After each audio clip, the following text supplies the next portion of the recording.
Olá, boa noite. Hoje é dia de live e hoje vamos falar sobre empreendedorismo. Tenho uma convidada que é provavelmente a empreendedora do momento e acho que parece-me que todos, pelo menos, vão estar aqui curiosos de estar à conversa connosco. E a minha convidada, sem mais demoras, é a Romana Ibrahim. Bem-vinda, Romana, boa noite. Olá, boa noite, Pedro. Boa noite a todos. Obrigada. Obrigado por teres aceitado o convite. Obrigada eu também por te lembrares. Olha, eu acompanhei aqui uma série de comentários de pessoas que te conhecem, que acompanham o teu trabalho. Nós ainda não tivemos a oportunidade de nos conhecer É verdade. pessoalmente. E duas palavras vieram-me assim vêm-me assim à memória rapidamente, que é inspiradora e focada. É capaz, sim, é capaz. São duas palavras que normalmente estão muito ligadas à minha pessoa. Focada muito, é um exercício que eu faço muitas vezes ao dia, perceber exatamente o que é que estou a fazer, para que resultados é que estou a trabalhar. E o inspirador acaba por ser inerente, não é algo para que eu trabalhe, mas é inerente. Olha, eu costumo desafiar os convidados, até porque eu trabalho na área no mercado de trabalho, na área de carreiras, e normalmente as pessoas têm uma visão muito retilínea do que é o percurso profissional, do que é a carreira das pessoas que vêm aqui aos lives, e eu gostava que tu partilhasses um bocadinho do teu percurso, porque tu tens um percurso que não deixa de ser atípico. Tu começaste a tua formação na área da saúde. Exatamente, sim. Portanto, eu venho da área médica. Eu terminei os meus estudos em Toulouse e, portanto, nessa altura eu estava muito dedicada à área de investigação médica. Portanto, desde o segundo ano de faculdade que a parte de investigação suscitaram muito interesse em mim. Portanto, e gostava muito, andava pelos congressos e ganhava uma série de prémios. E depois, em 2003, casei-me e fui para Angola, por escolha, numa altura em que ninguém ia para Angola. Mas o que eu via é que havia ali a oportunidade de fazer um fast forward na minha vida, de alcançar muitos mais objetivos e de conquistar muito mais coisas. E mesmo em Angola continuei a trabalhar na parte de investigação, mas portanto ainda nessa altura ligada ao hospital pediátrico, portanto um médico muito conhecido que é o Dr. Bernardino. Mas em Angola, em 2003, estava tudo por fazer. Essa é a grande verdade. E os negócios andavam a fervilhar ao meu lado. Portanto, eu não tive como resistir e acabei por deixar a parte de investigação e comecei realmente a enverdar pela área de negócios. E uma das primeiras empresas, portanto, a que estive ligada, fazia a distribuição de grandes marcas de cosméticos, portanto, de cuidado pessoal, sempre na vertente étnica, portanto, e fazia distribuição de marcas como L'Oréal, a Unilever, Beiersdorf e por aí em diante. Depois cheguei a fazer produção de marcas próprias para o mercado angolano e para mercados africanos, portanto, para produtos de cabelo, produtos de corpo, sempre com o cuidado de saber exatamente quais é que eram as especificidades da pele e do cabelo, enfim, especificidades climáticas também de África. E a verdade é que essas marcas também foram um sucesso. Portanto, as coisas correram muito bem e dessas marcas nasceu uma empresa e uma agência de Business Intelligence, porque o próprio mercado se questionava como é que, ou qual é que era a agência que estava por trás da criação daquelas marcas de cosméticos que tinham surgido no mercado e que tão rapidamente tinham atingido o sucesso. Portanto, acabámos por criar essa agência, portanto, de Business Intelligence, que fazia, no fundo, 360 graus em termos de serviços, desde estudos de mercado, à criação de marcas, implementação das marcas no mercado também, e que servia desde as grandes marcas, portanto, de distribuição, à banca, às consultoras.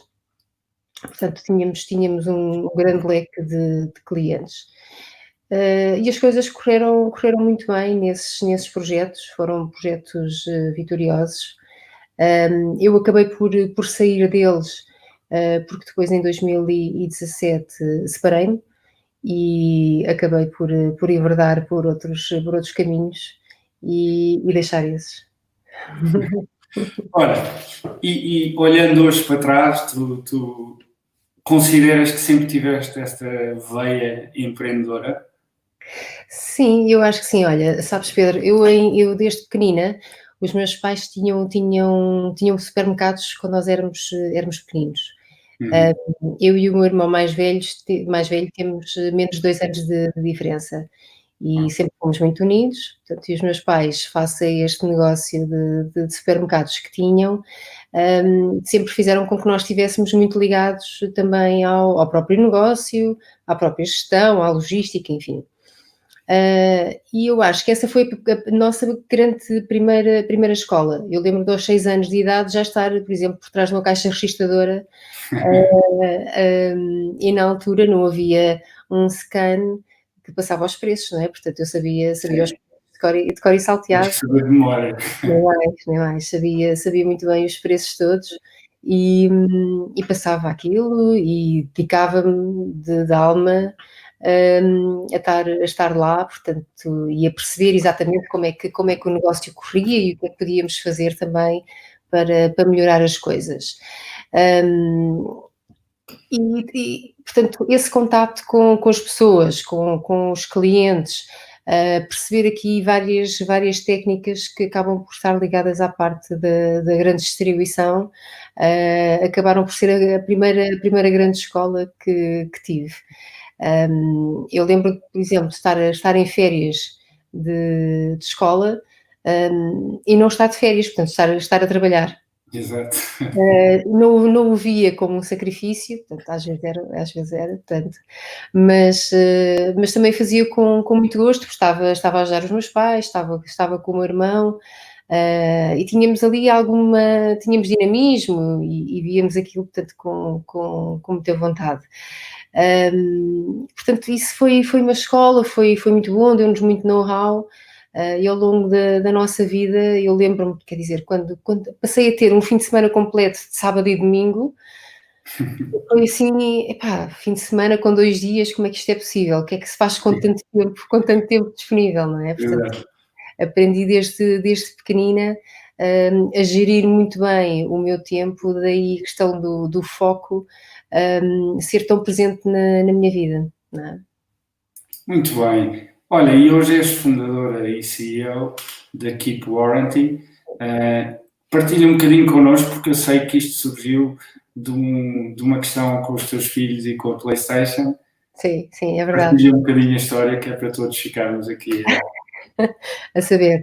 Ora bem, nós aos domingos fazíamos um almoço em casa dos meus pais, normalmente, em que nos juntamos. Portanto, nós somos 3 irmãos, mais 3 irmãs, porque eu tenho uma tia, uma irmã da minha mãe, que faleceu quando elas eram muito pequeninas, portanto elas ficaram connosco, nós passámos a ser 6 irmãos. Então juntamos-nos todos em casa dos meus pais, agora já com os nossos filhos, e fazemos competições de PlayStation, depois do almoço, dos adultos contra as crianças, para teres ideia. E naquele domingo a PlayStation não ligava. A primeira coisa que os miúdos nos disseram foi que nós tínhamos medo de perder com eles, por isso eu estava a fazer aquilo ligar. E o jogo normalmente é Mortal Kombat, portanto aquilo é bastante violento e eles levam aquilo a sério. Mas na verdade aquilo não ligava. A primeira questão que começou a surgir entre nós adultos foi onde é que estava a fatura, com que cartão é que nós tínhamos comprado, mas como todos nós temos o problema das faturas, dos papéis, das garantias, ninguém sabia. Como era uma PlayStation relativamente nova, estávamos um bocadinho chateados e pegámos naquilo e fomos ao sítio de compra. Portanto, vou dizer, portanto, foi na FNAC. E, portanto, chegámos lá e dissemos, portanto, que aquilo tinha menos de 6 meses, e que, portanto, estávamos à espera, portanto, que eles resolvessem o problema porque a PlayStation não ligava. A primeira coisa que eles nos perguntaram: onde é que está a fatura? E nós dissemos: não temos a fatura, mas está aqui o cartão FNAC. E eles: epá, não há fatura, não há nada que nós possamos fazer. Portanto, durante a semana podemos dar uma previsão do tempo que vai demorar para arranjar, podemos dar uma previsão do custo, epá, e nós ainda mais chateados ficámos com aquilo. Epá, e entre um domingo, família, crianças à espera de uma PlayStation para jogar, acabámos por comprar uma PlayStation 9, na altura gastar 300 e tal, 400 euros. E no caminho de volta para casa estava com o meu irmão, o meu cofundador, e íamos a falar, portanto, do facto de não sabermos, ninguém saber exatamente onde é que guarda as faturas, não é? Portanto, guardamos numa gaveta, portanto, nessa gaveta as faturas perdem a visibilidade, ou quando tiramos uma fotografia, é mais uma fotografia no telemóvel, quando está no e-mail, é mais um e-mail perdido nas centenas e nos milhares de e-mails que nós temos. Portanto, temos todos, efetivamente, um problema com as faturas e com as garantias. Ou quando as temos, não sabemos ativar as garantias, porque normalmente o produto estraga uma semana depois da garantia expirar, portanto acabamos por não fazer uso. E acabou por ser assim que surgiu a ideia para criarmos aqui uma aplicação, portanto algo tecnológico que simplificasse muito a vida das pessoas, para resolver esta questão das. Mas é interessante porque, pelo que eu percebi, evoluíste um modelo que servia para facilitar a vida ao consumidor, não é? Para um modelo que hoje é mais business to consumer. Sim, agora é um modelo, sim, B2B2C.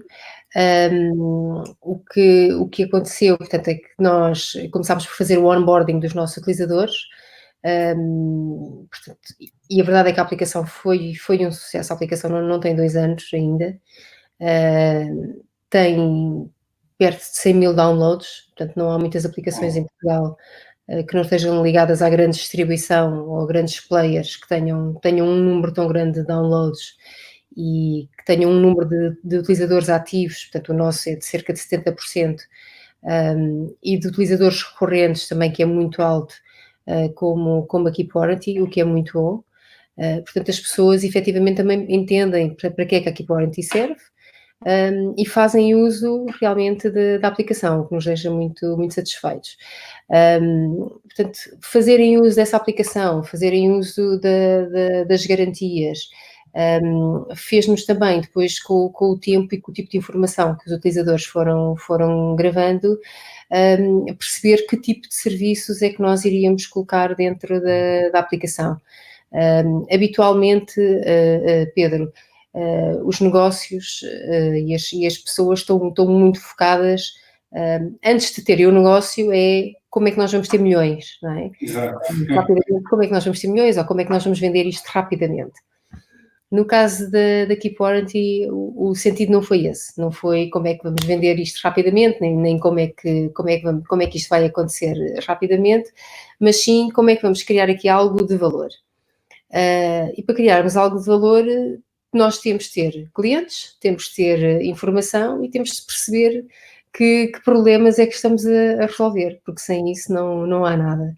E para isso é preciso muito tempo e é preciso um investimento que tem de ser feito durante um determinado período de tempo, até nós começarmos a ver realmente o negócio a acontecer. E foi isso, efetivamente, que aconteceu dentro da Keep Warranty. O nosso foco foi sempre muito criarmos algo de valor, percebermos o produto que nós estávamos a criar dentro daquilo que eram os problemas que estávamos a resolver, dentro daquilo que era a informação que as pessoas estavam a arquivar dentro da aplicação, e agora estamos a trabalhar nos serviços que a aplicação vai ter, e portanto no princípio do próximo ano vai ser lançada uma nova versão da aplicação, que já vai ter esses serviços e que os utilizadores vão poder adquirir. Portanto, que ainda vai facilitar mais a vida às pessoas. Portanto, a ideia é sempre essa. Muito bem, até porque daquilo que eu li acerca de ti, percebi que sempre tiveste uma forte orientação para o consumidor e sim, daí também essa tua preocupação, não é? Sim, sempre. Em qualquer um dos negócios em que estive envolvida, tive sempre esta preocupação do consumidor. Eu acho que sem consumidor e sem eu entender quem é que está a consumir o produto, eu acho que as coisas não têm sucesso, acho que não têm alma, não é? Uma das coisas que aconteceu, portanto, há pouco tempo atrás nós tivemos de aumentar a equipa da Keep Warranty, portanto, e nas reuniões semanais que nós fazemos, dava pela equipa a dizer nós achamos que a certa altura eu punha sempre um travão no nós, mas atenção que não somos nós que usamos. São os nossos 100.000 utilizadores. E os nossos 100.000 utilizadores não estão nesta mesa, não é? Os nossos 100.000 estão fora desta mesa e são eles que têm de nos dizer o que é que acham, se é sim ou não. E são eles que ditam realmente o que é o mercado, não é? Portanto, isso é fundamental. Muito bem. Olha, vou só aqui dar as boas-vindas às pessoas que estão a acompanhar, tanto no LinkedIn como no YouTube. Dizer-vos que, se quiserem colocar alguma questão à Romana, aproveitem.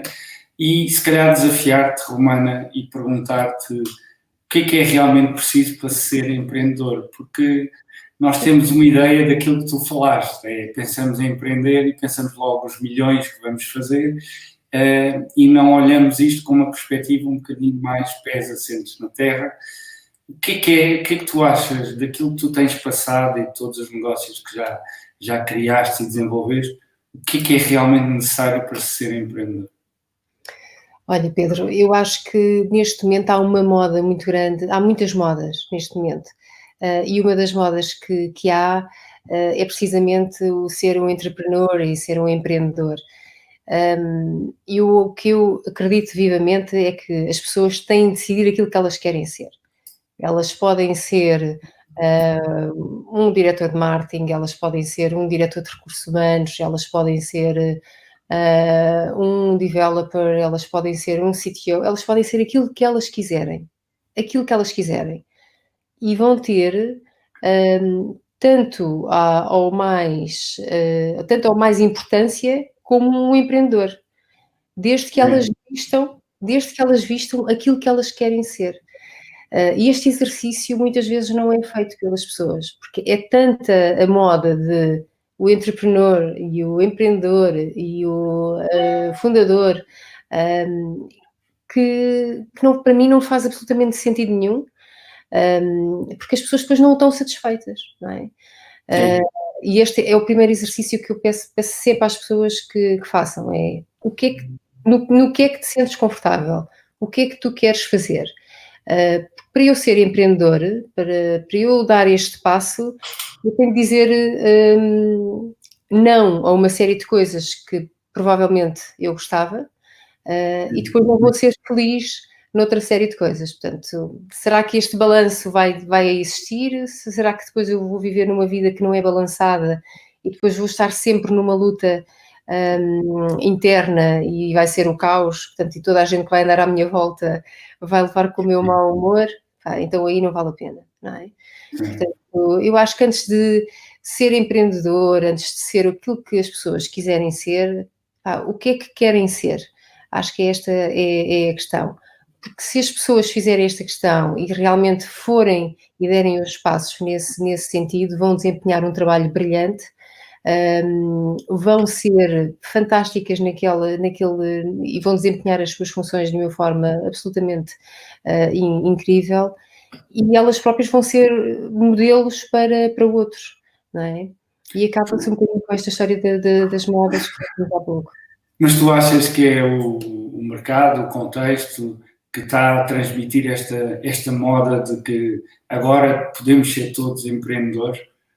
Eu acho que, sabes que nós deixámos de viver fisicamente, não é? Sim. Passámos a viver nas redes sociais. Portanto, eu posso dizer que hoje estou aqui, que amanhã estou em Luanda, que no dia seguinte estou em Xangai, e toda a gente fica impressionadíssima a dizer: "Bem, como é que é possível? Quer dizer, tem negócio, tem uma vida em não sei quantos continentes". Mas isso não é real. Ou isso só é real quando existe muito trabalho por trás e existem equipas por trás que garantem que isso é feito. Porque essa pessoa não faz esse trabalho sozinha, não é? Sim. E temos gente aos montes por aí a dizer que vive em não sei quantos continentes e que exerce funções em não sei quantos continentes, quando isso não é real, não é? E isto cria expectativas nas pessoas, de uma falsa realidade, não é? Portanto, e nós temos de nos ouvir, porque eu acredito que todos nós, e acredito que todos aqueles que nos estejam a ouvir, têm uma vozinha que diz: "Epá, é impossível Uhum. aquilo existir", não é? Portanto, aquilo é irreal. Portanto, Sim. aqueles que dizem: "Aquilo é irreal", olha, têm razão, não é mesmo real. Portanto, ouçam-se, aquilo não existe, não existem superpoderes que permitam que isso seja feito. É feito quando é feito, existem estruturas por trás que garantem que isso possa ser feito dessa forma. Claro. E, portanto, há realmente aqui que fazer aqui esta separação, para realmente voltarmos aqui. O mundo das redes sociais, portanto, existe, é positivo numa série de coisas, mas temos muitas vezes de voltar ao físico, fazer aqui mais uma vez este balanço, perceber onde é que nós estamos, para tranquilamente fazermos o nosso caminho. Sim, até porque eu acho que o digital é de facto muito positivo, mas depois se não há ponto para o físico, esfuma-se, não é? Quer dizer, Totalmente, sim. totalmente. Portanto, é tudo muito engraçado, é tudo muito bonito, é tudo muito inspirador, mas mas depois na verdade o que eu quero é um abraço, não é? O que eu quero é saber exatamente como é que aquilo funciona, quero ver aquela pessoa, quero saber efetivamente como é que aquilo acontece, não é? É verdade. Olha, e tu tocaste aí num ponto, então eu vou-te desafiar, este é um desafio meu. Estavas a dizer que não é a realidade, então qual é que é a realidade nua e crua de ser empreendedor? A realidade nua e crua de ser empreendedor, olha, é acordar todos os dias no meu caso, com o foco daquilo que eu quero entregar, mas sem saber se sou capaz de o fazer ou não é? E ter de encontrar N habilidades, para garantir que aquilo é feito. Portanto, e muitas vezes chegar ao meio do dia e não estar nada feito, chegar ao meio da tarde e não estar nada feito, muitas vezes chegar ao final do dia e não estar nada feito. E pensar assim: "Bem, ficou o dia em nada e amanhã vou ter de acordar com 2 vezes o trabalho de um dia", porque hoje o dia ficou totalmente perdido, com o positivismo de 2 dias, portanto, sem sequer moar por nada ter sido feito, e continuar a fazer as coisas. Ou por outro lado, acordar, portanto, com o meu foco ou com aquilo que eu tenho de entregar, e conseguir entregar de uma forma extraordinária, porque as coisas correram super bem, e correram de feição, por uma série de trabalho que já estava a ser alinhada, anteriormente, não é? Portanto, é uma surpresa, nós não sabemos efetivamente o que é que vai acontecer. É Não trocar o certo pelo incerto, não é? sempre, sempre, todos os dias, todos os dias. E às vezes é difícil tu conseguir gerir isso. É assim, já lido com isto há muitos anos, não é? É muito difícil, encontrares-me, chateada, encontrares-me estressada, portanto isso não existe na minha forma de estar, porque fui encontrando ao longo dos anos formas de gerir, Sim. todas essas emoções. Portanto, já existem aqui alguns anos de treino. Mas a verdade é que tudo o que eu faço hoje, sim, faço acima de tudo com muito gosto. Já o faço com muita sabedoria daquilo que fui aprendendo. Hoje há muito mundo startup e muito mundo tecnológico, sim, mas obviamente que o mundo corporate, onde também já estive envolvida, também me permite ver, muitas vezes, quando estou numa reunião com parceiro corporate, onde estou à procura de uma parceria, por exemplo, eu sei exatamente quais é que são os medos que ele tem em não fechar uma parceria com uma startup, não é? Sim. Porque eu também já estive daquele lado, e se me aparecesse uma startup à frente, dizia eu, sei lá, se este fulano daqui a 6 meses está aqui ou não. Exato. Portanto, não vou pôr o meu negócio em risco, nem vou criar aqui nada de inovação com alguém que eu não faço ideia se vai estar ou não vai estar, não sei. Portanto, a verdade é esta, não é? Portanto, muitas vezes as startups querem fechar, querem fazer, querem acontecer qualquer coisa rapidamente. Não é possível, não é? Querem mudar, não é possível. Portanto, há aqui o mundo mudou, portanto, as coisas alteraram-se e as pessoas continuam a pensar como pensavam há muitos anos atrás, não é? E nós, na verdade, temos de nos adaptar a todas estas mudanças e temos de pensar se queremos atingir ou não queremos atingir. Agora, se queremos atingir, temos de nos munir de ferramentas para alcançar esses objetivos, não é? Muito bem. Olha, eu tenho aqui algumas questões. Vou Claro. já começar aqui a desafiar-te, nomeadamente do Ricardo Rocha. Boa noite, Ricardo, e obrigado por acompanhar. O Ricardo pergunta como passar de uma boa ideia para um bom negócio. Ricardo, todos temos ótimas ideias, todas elas podem dar ótimos negócios. É uma questão de dar o passo e de acreditar naquilo que se está a fazer. Não há nada como começar por validar e não há nada como dar esse primeiro passo, não é? Essa validação é fundamental. Portanto, a primeira coisa provavelmente que vais ouvir, Ricardo, mas isso já existe. É o que toda a gente diz, isso já existe. E sempre que me disseram isso já existe, no caso da Keep Warranty, eu perguntei, olha, então e quantos serviços de mensagens é que existem? Ou quantos serviços de GPS é que existem? E porquê é que as pessoas usam um ou usam outro, não é? Então, se existem vários, é porque existe mercado para tantos, não é? Portanto, qualquer boa ideia pode dar um bom negócio.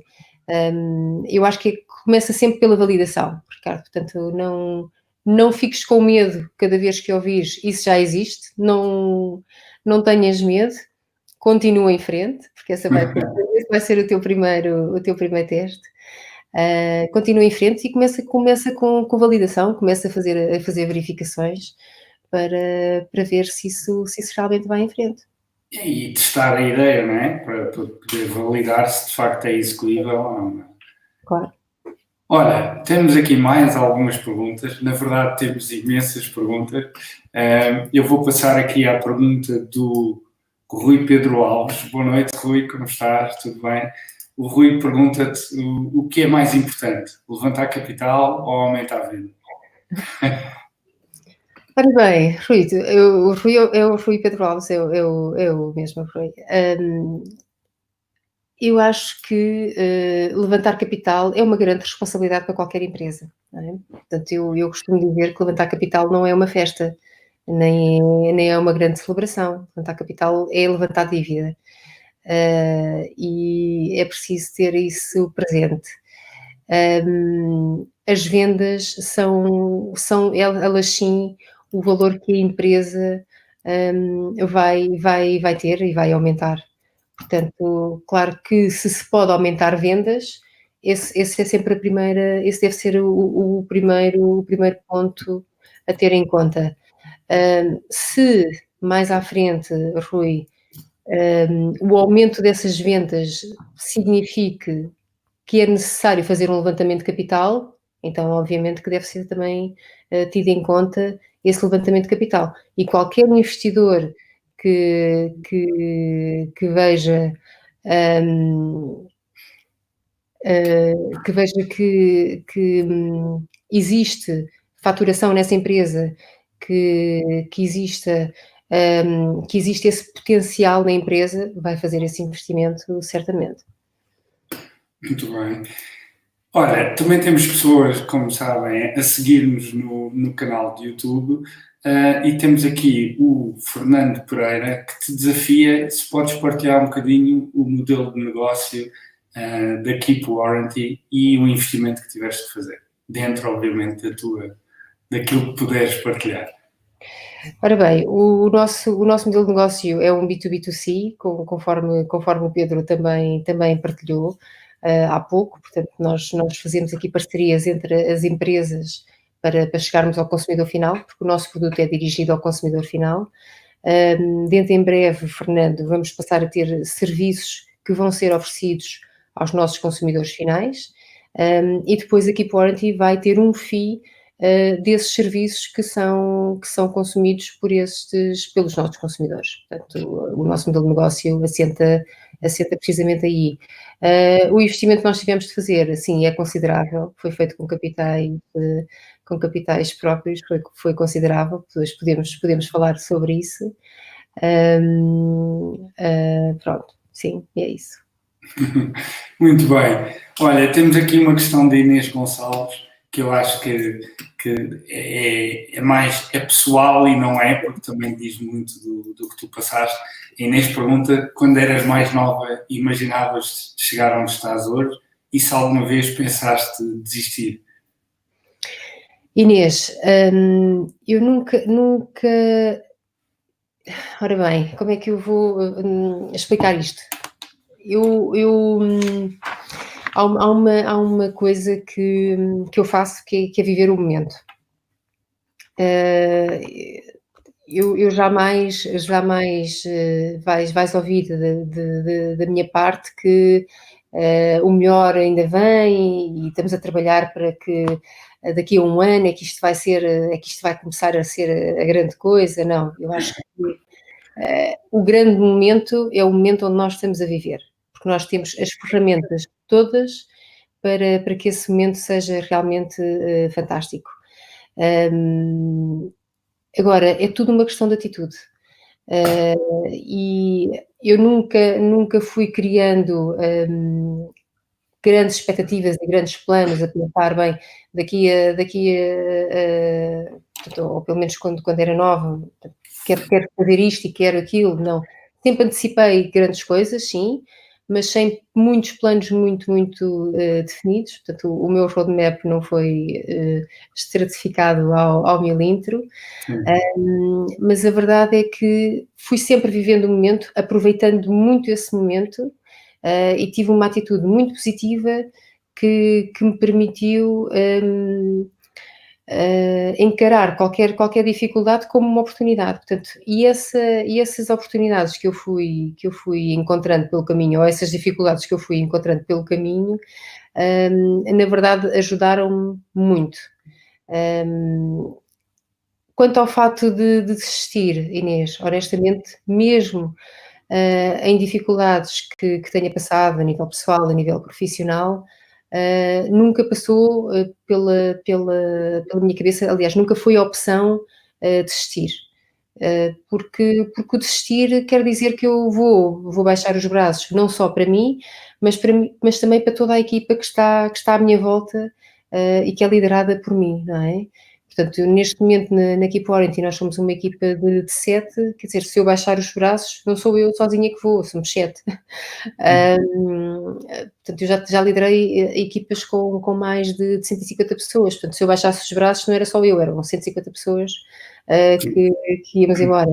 Não pode ser, não é? Portanto, quando nós abraçamos portanto, causas deste tipo, vivemos a responsabilidade de termos estas pessoas connosco, não é? Não é termos estes problemas connosco, mas sim sermos criativos ao ponto de encontrarmos soluções para que as coisas funcionem. Muito bem. Olha, e tu estavas aqui a comentar que encontraste sempre oportunidades nos obstáculos, não é? Nos desafios que se propuseram e que apareceram no caminho. Alguma vez sentiste, sei lá, que falhaste, que devias ter feito de outra forma? Como é que reagiste a isso? Eu não, quer dizer, não me massacro nunca, portanto, por qualquer escolha que tenha feito. Obviamente, quando nós olhamos para trás com a experiência que nós vamos ganhando ao longo dos anos, percebemos que numa altura podíamos ter feito de uma forma muito mais rápida ou melhor, mas a intensidade da vida é tanta, temos sempre tanta coisa para fazer, que eu honestamente não tenho muito tempo para pensar que, por exemplo, há 1 ano atrás podia ter feito isto dessa forma, ou há X tempo atrás podia ter feito uma coisa de outra maneira, não tenho. Tenho muito mais para pensar sobre aquilo que eu tenho em mãos neste momento e sobre aquilo que eu tenho por fazer, e sobre as formas como é que vamos lá chegar rapidamente e de uma forma coesa, do que propriamente estar a olhar para trás e ver o que é que foi mal feito. Até porque nós, quando nós confiamos e quando nós vemos que temos resultados naquilo que estamos a fazer, e os resultados são positivos, acreditamos naquilo que estamos a fazer, vemos que aquilo que está feito tem tração, tem validação, que o mercado está lá, e estamos rodeados de profissionais que nos apoiam da melhor forma, não é? Portanto, nós não reunimos equipas connosco, não reunimos advisors, mentores, enfim, connosco, e eles não estão lá só por estar, eles estão lá também porque acreditam naquilo que nós temos em mãos. Portanto, há muita responsabilidade de muita gente. Olha, e também temos aqui dúvidas em relação àquilo que é a burocracia, ou por um lado, se calhar, o paradoxo que existe de vamos incentivar o empreendedorismo de um lado, mas do outro a questão burocrática acaba por nos desmotivar em determinada altura. E tens aqui... Sim, é verdade, é verdade. Tens aqui uma questão da Joana Silva. Boa noite, Joana. Obrigado pela tua pergunta. Em que ela diz, não sei se terá sido por desconhecimento ou não, mas o que sente é que para ter tudo direitinho dentro da legalidade, o processo de criação de uma empresa e criação de marca é extremamente complicado em Portugal e até um pouco enganador, porque pequenos empreendedores pensam que a empresa na hora é a empresa por €1, é simples, barato, mas na verdade é complexo e muito caro. Partilhas a mesma opinião que é um processo complicado e dispendioso? A convidada, como é que se chama? Desculpa, Pedro. A Joana Silva. Joana, a burocracia existe, é muito importante falar sobre ela. Eu, em qualquer atividade em que me convidem para falar, eu falo sobre assuntos que são delicados. Atenção, ainda há umas semanas atrás estava numa sessão do Portugal Fintech, portanto, e falei eu própria das burocracias que a Keypority sofre, precisamente para que as coisas mudem. Atenção, portanto, não falamos, não criticamos por criticar, criticamos para que as coisas melhorem para todos nós e para todos nós também possamos fazer um melhor trabalho. Agora, Joana, na questão da constituição da empresa, a constituição da empresa em si não é assim tão complexa, portanto pode ser que não estejas a ser bem informada sobre essa matéria, portanto podes-me contatar por LinkedIn e eu posso te indicar depois portanto, pessoas que te podem ajudar nesse sentido. Em relação ao registro das marcas, é um pouco mais complexo, sim, mas tem de ser feito e a partir do momento em que o processo entra, tu passas a ter uma série de direitos sobre isso. Portanto, assim que entra, tu já começas a estar protegida. Portanto, é algo que vale a pena, mesmo que seja um processo burocrático, mesmo que demore o tempo que demore. Há um determinado momento onde tu já estás protegida, portanto, e aí vale mesmo a pena. Agora, as burocracias existem, sim, são um impedimento, é verdade, são um investimento, também é verdade, mas há algumas iniciativas, há, por exemplo, um cheque da Startup Portugal que visa precisamente estes jovens empreendedores, que é um cheque mensal de um valor quase que é um valor de um salário mínimo, ou um pouco maior, para suportar custos que as pessoas têm, mas eu posso dar essas indicações e posso-te passar contatos que podem ajudar a resolver esse assunto. Portanto, contata-me por LinkedIn, eu tenho todo o gosto em fazê-lo. Muito bem. Olha, temos aqui um espectador assíduo, o Mário Ferreira, que costuma acompanhar os lives sempre que pode. Ele pergunta-te se será o empreendedorismo apenas racionalidade e capacidade de decisão?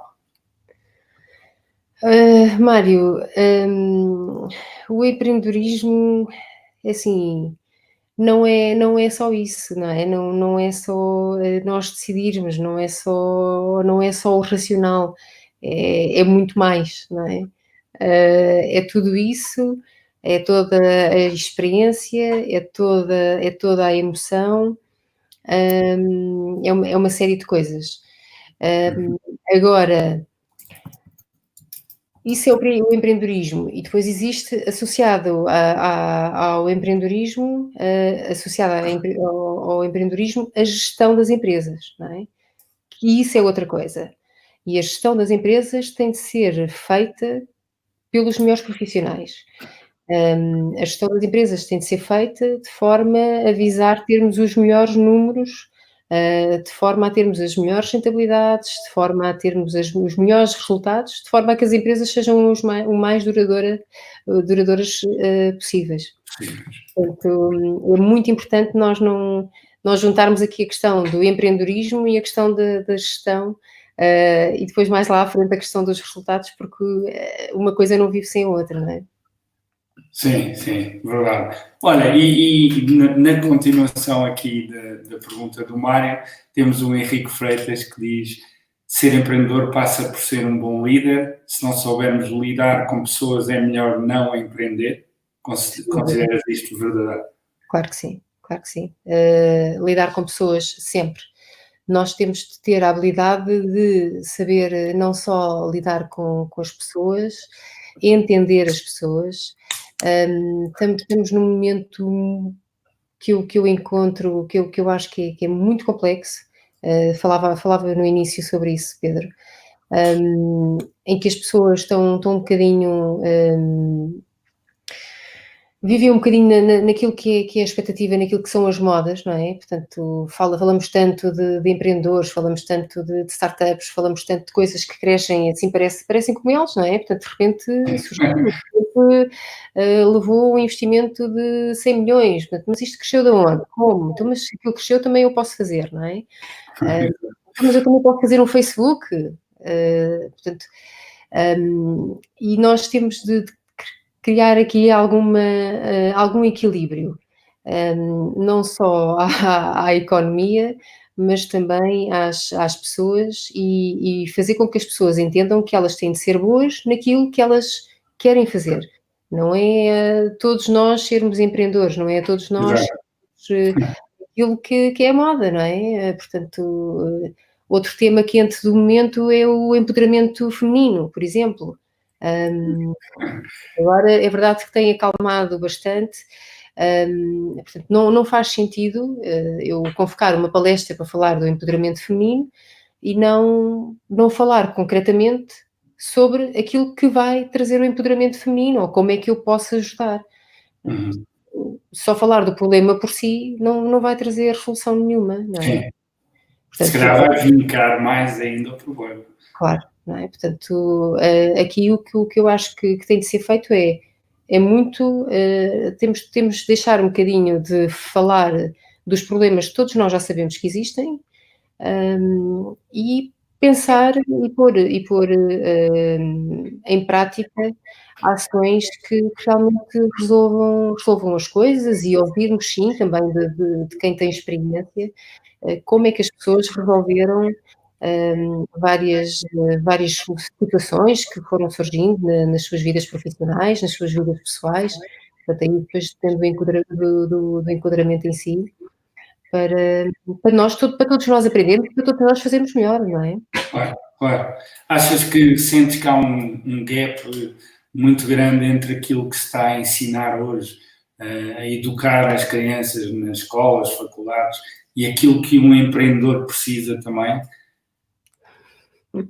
A educação é um tema muito especial, sim, sem dúvida que sim. É assim, nós temos os meus filhos estudam, num colégio americano, portanto, e têm amigos que estudam em colégios, portugueses, e cujo ensino não tem absolutamente nada a ver, um com o outro, não é? Portanto, há um que tem umas lacunas em determinados pontos, há outro que tem lacunas noutros, mas eles, por exemplo, desde pequeninos, que são habituados, a fazer apresentações públicas para anfiteatros cheios de gente, de projetos, não é? Portanto, para eles falar em público para uma audiência de 300 pessoas não lhes custa nada. Normal. É normal, não é? Portanto, e têm 11 e 13 anos. Agora, pegamos num miúdo de 15 anos, que esteve num colégio português, numa escola portuguesa, e ele olha para falar, ele não consegue falar em público, não é? Ou olhamos mesmo, inclusive, para nós, adultos portugueses, para falarmos em público, quer dizer, temos dores de barriga, tremem-nos as pernas, falta-nos a saliva na boca, começa-nos a tremer tudo, temos suores frios. Não fomos treinados para isto, não é? Não fomos treinados para isto. Portanto, há aqui uma série de coisas que são básicas, e que não são tidas em conta, não é? Portanto, e nem sequer vou falar aqui da questão das tecnologias, não vou falar da questão das línguas, portanto, nem sequer vou a fundo em temas que são importantes. Já percebi que tens uns temas aí quentes. Estou curioso para assistir a uma palestra tua, porque já percebi que tens aí alguns temas que abordas e eu acho muito bem que o faças, porque nós continuamos um bocadinho com medo, se calhar, de abordar estas questões de forma objetiva e chamar os nomes certos aos problemas e tentar agir sobre eles, não é? Tu sentes isso nas palestras que tu vais, nos outros oradores, sentes que continuamos a falar muito e a fazer pouco? Pedro, eu acho que as coisas têm melhorado, honestamente acho que as coisas têm melhorado bastante mas continua a ser tabu muitas vezes falar de um determinado aspecto, não é? Eu honestamente nunca tive receio de falar do que é que seja, porque tenho como justificar daquilo que eu estou a falar, não é? Tenho por que explicar, tenho por que explicar, tenho por que falar, até porque o que eu quero são melhorias, não é? Eu não vou criticar, quer dizer, eu não vou criticar aquilo que o vizinho está a fazer só porque me apetece criticar, isso eu não faço. Aliás, até porque não tenho nada a ver com o que o vizinho faz, e nem quero saber. Agora, se me diz respeito, se aquilo que eu estou a fazer tem a ver com a construção de algo que vai trazer valor, que tem trazido valor, que tem sido usado para todos nós, então claro que sim, não é? Mas é uma crítica enquadrada para melhoria, atenção, sim. Claro, não, Não é nada de rebeldia, nem é falar por falar, é falar para melhorarmos as coisas. Até porque muitas vezes o que acontece é que as instituições são estruturas tão grandes e tão pesadas que a mensagem não passa. E nestes momentos é a altura certa para nós muitas vezes, atenção, quem está ali sentado na primeira fila, olhe que aquilo não está a funcionar tão bem como devia, não é? E as pessoas até ficam alerta e preocupam-se em saber como é que podem ajudar. Portanto, os resultados que eu tenho de expor os assuntos de uma forma direta não são negativos, são positivos. Sim. Em qualquer instituição têm sido positivos. Olha, tenho aqui uma questão do Miguel Costa. Boa noite, Miguel. O Miguel enviou esta questão por mensagem hoje e ele pergunta-te o que é que tu achas que separa os projetos bem-sucedidos daqueles que acabam por desaparecer? Porque, de facto, os números mostram-nos que muitas empresas, startups, começam, mas o fim é mais breve do que o desejado, não é? Nós falamos em 10% de bem-sucedidos, não é? É um número muito, muito baixo. Assim, na verdade, o que acontece é que Miguel, muitas vezes as pessoas, quando começam estes projetos, não estão alocados apenas a estes projetos, não é? Portanto, estão nestes projetos e em mais não sei quantos. Portanto, aquilo é mais se der, deu, se não der, não deu. Portanto, também não estão concentrados naquele, nem estão focados naquele para dar. Acho que a falta de foco pode levar a que não se vai nem para um lado nem para o outro. Também acontece, não é? Eu acredito que isso seja uma das causas. Outra causa é muitas vezes haver falta de... Portanto, quando existe inexperiência, é não haver mentoria, é não haver orientação. E já existem instituições cá em Portugal que fazem isso muito bem. Portanto, temos o caso da Startup Lisboa, que apoia muito bem as startups que têm e que se preocupa muito com as startups que têm, aliás, e são muito depois severos, inclusive com a entrega daquilo que as startups se propõem, não é? Até para garantir que se está realmente a produzir alguma coisa. Portanto, eu acho que existe cada vez mais possibilidade dos projetos se tornarem bem-sucedidos, mas também é preciso que as pessoas queiram fazê-lo. Mais uma vez, voltamos à questão inicial de o que é que cada um de nós realmente, quer fazer. Achas que esse diálogo, porque isso é um processo de consciencialização, não é? Achas que esse diálogo é tão difícil que nós optamos por não ter esse diálogo connosco próprios? Esse diálogo é o mais difícil, Pedro. Nós gostamos todos de viver muito ocupados e de fingir que estamos todos muito ocupados com tudo, sobretudo para termos tempo para nós, não é? E o tempo para nós não precisa de ser muito, é 1 minuto, são 2, não é? É um balanço do que é que correu bem, o que é que correu mal e o que é que pode melhorar, não é mais que isto. E isto demora, isto são segundos, são 30 segundos, é 1 minuto, não precisamos mais. Mas esse minuto que seja, não é 1 minuto com telemóvel. Sim. É que depois a gente está distraídos porque entrou uma mensagem, ou porque entrou um telefonema, ou entrou uma notificação. É 1 minuto em que estamos nós, não é? E para nós estarmos lá, só nós, em primeiro lugar, para desconectarmos, já precisamos de alguns segundos de antecipação. Mas é fundamental para nos encontrarmos, isso sem dúvida, não é? Quer dizer, estamos num mundo VUCA, não é? Portanto, tão volátil, tão incerto, tão, enfim, complexo, ambíguo, tudo isso, que não ajuda em nada, não é? Portanto, tudo aquilo que para nós era garantido há algum tempo atrás, neste momento já não é. Faz com que nós tenhamos de adaptar aqui algumas formas de ação. Até a forma como tu falas do tal minuto que devemos fazê-lo profissional, deixou de ser uma coisa para fazeres e pronto, ficou ali, mas uma coisa para fazeres constantemente, não é? Claro. Sim, é fundamental, não é? É assim, mais do que as boas práticas que nós tínhamos das empresas, enfim, quais é que são, qual é que é o best thinking para que as coisas aconteçam, não é? Neste momento é muito focado nos resultados, porque, quer dizer, é tudo a acontecer em simultâneo. Nós estamos constantemente a ser bombardeados com informação E se não tivermos realmente este foco e este best thinking em nós, é muito difícil. É muito difícil conseguirmos depois estar encaminhados, não é? Muito bem. Olha, nós já estamos há quase uma hora aqui à conversa.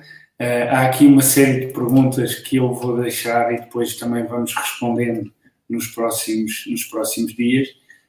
Eu costumo pedir aqui aos convidados que partilhem, em primeiro lugar, quem são as pessoas que te inspiram ou que te inspiraram e que tu tentas manter-te sempre atenta ao trabalho delas, não só para te motivar, para te inspirar, mas porque vais buscar insights, de facto, que são acionáveis para o que tu fazes no dia-a-dia. E também pedir-te aqui uma dica para quem quer hoje ser empreendedor, o que é que tu aconselharias? Quem me inspira? Olha, inspira-me muito a minha mãe, pelo fato dela não só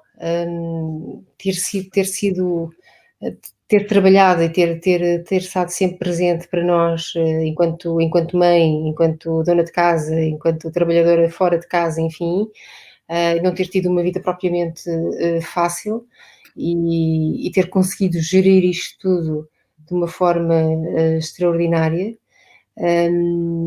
Portanto, é uma pessoa de quem eu me lembro muitas vezes, constantemente, e a quem vou buscar sempre muita força. Portanto, sem dúvida que é a pessoa, portanto, é a minha mãe, sempre.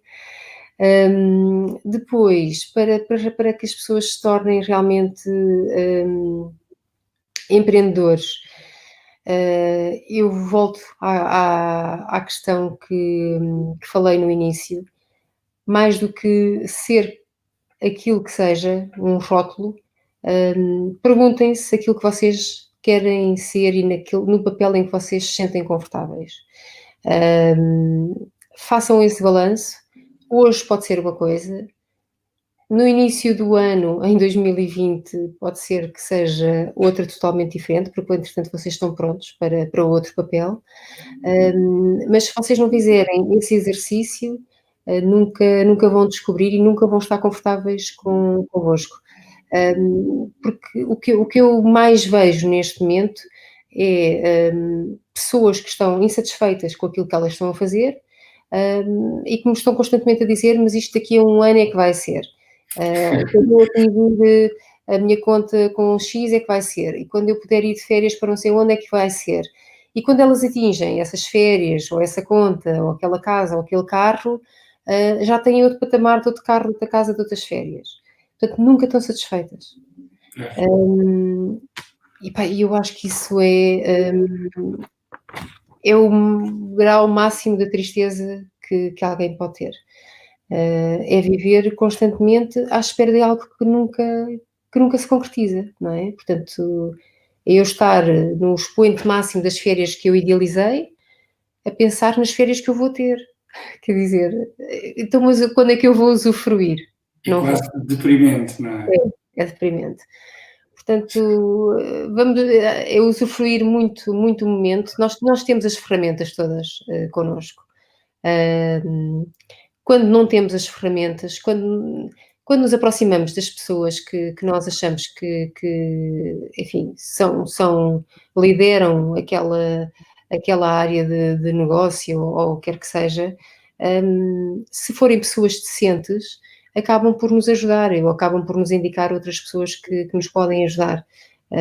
Enfim, eu sou inúmeras vezes abordada no LinkedIn por pessoas que muitas vezes só querem uma palavra. Olha, acha que eu estou a fazer bem? E eu digo que sim ou digo que não. Olha, falo aqui ou podemos combinar para falar. Olha, tenho 5 minutos para falarmos e podemos falar e eu posso lhe dizer se sim ou se não. Portanto, muitas vezes o que as pessoas querem são 2 minutos ou 3 de atenção e partilhar com alguém que tenha mais um bocadinho de experiência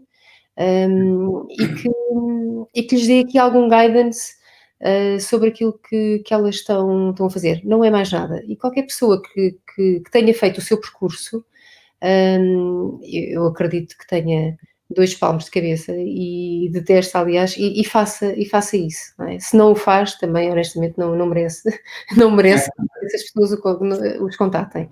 Obviamente que há alturas muito complicadas e as respostas não são tão rápidas, mas isso também às vezes acontece a todos nós.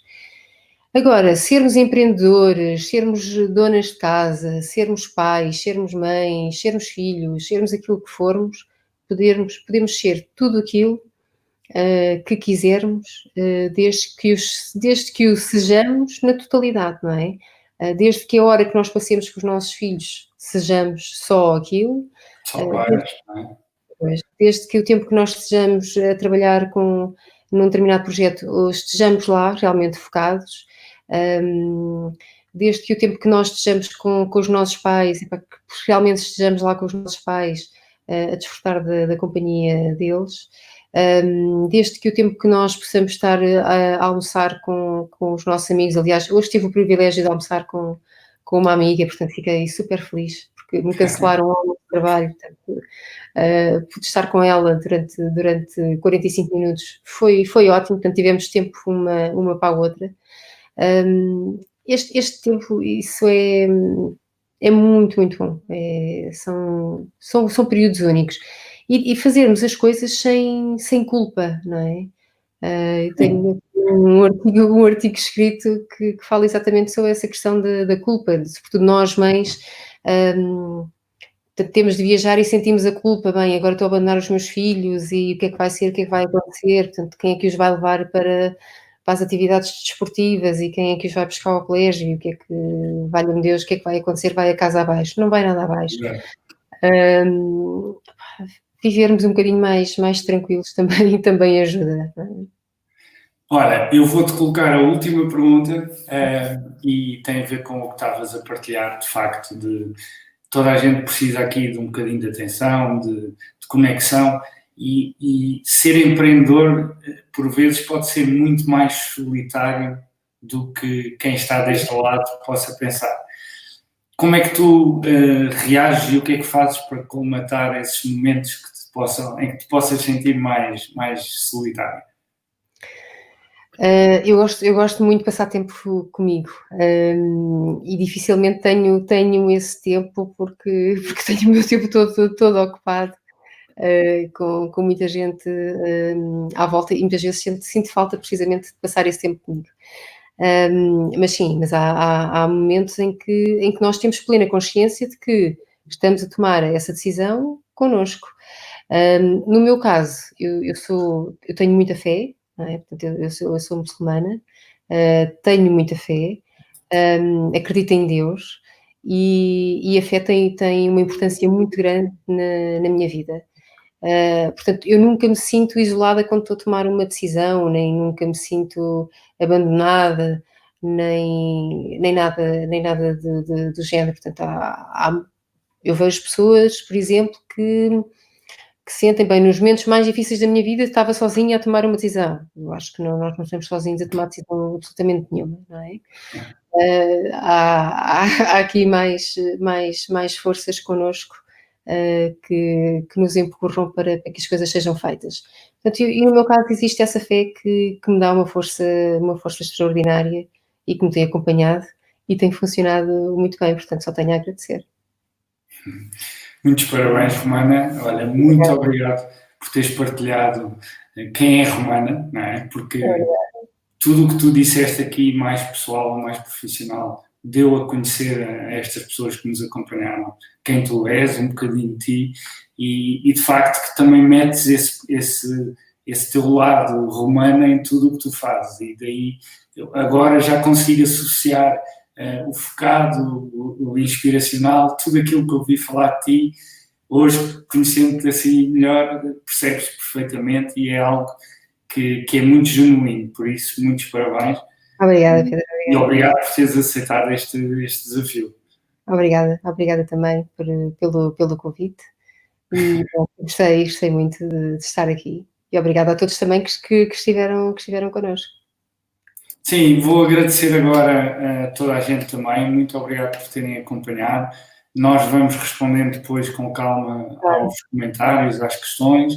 Peço-te, Romana, que coloques aqui a tua página da Keep Warranty, onde é que as pessoas podem acompanhar o teu trabalho. E despeço-me a anunciar já o próximo live.